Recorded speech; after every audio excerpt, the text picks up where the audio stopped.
And so when people say, is Robert Kennedy Jr. going to take a vaccine away?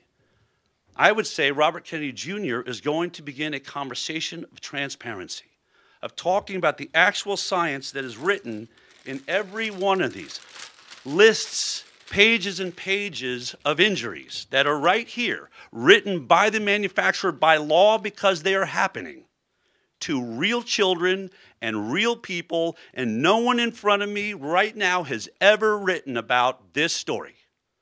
Why? How can you say you're doing your job? Who are you working for?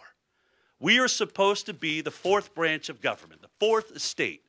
We are supposed to challenge these things and say, for how many years will we let these injuries happen before someone decides to make a better product or do a study and figure out, is there a test we can do to see if you're vulnerable to these injuries?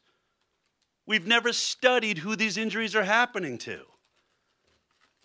Sure, go ask the experts, just like Tony Fauci, who told you social distancing was science and questioning him was questioning science itself.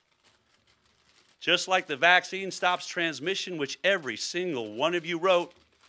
I don't know how many of you have apologized for getting wrong.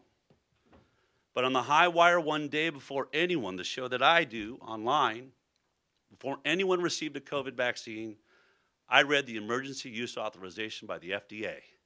And it said very clearly, this study could not prove whether or not this vaccine can stop transmission. So what were you writing about? Where was your science, and exactly how do you call the people that got it right the spreaders of misinformation? You have been the spreaders of misinformation. You have gotten it wrong, and America is still waiting for an apology.